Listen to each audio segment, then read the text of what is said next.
What do you know for sure, and what do you believe? How is it that you came to believe thus and such anyway? Do you know? Was it mentally inspired? You see, there is much that is believed today that simply cannot be. And there is no challenging that, for it is held tightly and securely by your mind. Beliefs, but we tell you that beliefs are a dicey deal. Beliefs say if you believe this, then you cannot believe that. And we suggest the things you have latched onto were mental considerations and not fully vetted to know whether or not these beliefs are of merit. We will suggest that those things you have banked a lot of conviction on are not as you suppose them to be. Some, we will say, are such that there is not a possibility for their actuality to be considered valid or real. Consider this. Consider that you formulate much more utilizing a faulty foundation. And how can much of a higher measure move into play when not anchored upon a stronger foundation? There is no true substance or reliability there. Do you recognize that misleading beliefs will lessen the knowingness from which a better pathway is to be? Know this. Know that more cannot be when limitations exist that you embrace. They will lead you to a dead-end reality. Release beliefs and begin again. Ask for more. Ask repeatedly. Ask here.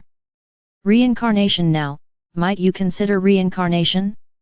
Are you considering it in a big picture sort of way? Are you looking at it in a way of measure? Do you see that the reason you need to discover past lives is so that they hold value to why things are as they are? They cause to today to be as it is. Further, they allow you to understand more readily why something is a drift of what is. They allow the fuller measure to be known and realized by you. You see, there is so much that is not understood in this way, in this day. Reincarnation is not of the value ego might suggest. Discovering a previously held grand life is something ego might crave. It is not routinely a significant thing to know. Ego loves the story and looks for what might be gratifying so there can be the puffing up and grand accomplishment suggested. This is of no real value. There is no intrinsic gain from posturing a discovery from an ego stance. So release that. Know that it is to discover what has been lost over time. It is that components were lost in that other time. That is the value of discovery here. It is to find that thing most necessary to know. It is then to enact a recovery of measure. For you see, you will enable a means of wholeness to be restored by reintegrating what is amiss and missing today.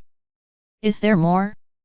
And we will recalculate and formulate what we might do moving forward for more to become recognized, as so many here on earth have lost their way. They are simply not looking for a way out. It is because they believe this is all there is. Yes, some may say they believe in reincarnation, but do they deeply know why this is so? Do they regurgitate teachings that allowed one or another to evolve from here yet do not know the inner understandings these others understood? Or do they believe they understand but do not truly know, for they are looking at the understandings through their mentalness rather than through their heart space? Or do they have components of false beliefs that they believe to be true that are not? Do you see that when there is an understanding, and another translates what they believe the one to have said, do you see that often the true meaning is lost, and what is being conveyed is not as it once was? And then another mental aspiration is formulated. And then there is another interpretation of that revelation, and then another until that revelation is no more. In this way, it has been lost over time. In time, it will mean quite literally the opposite of what was intended originally.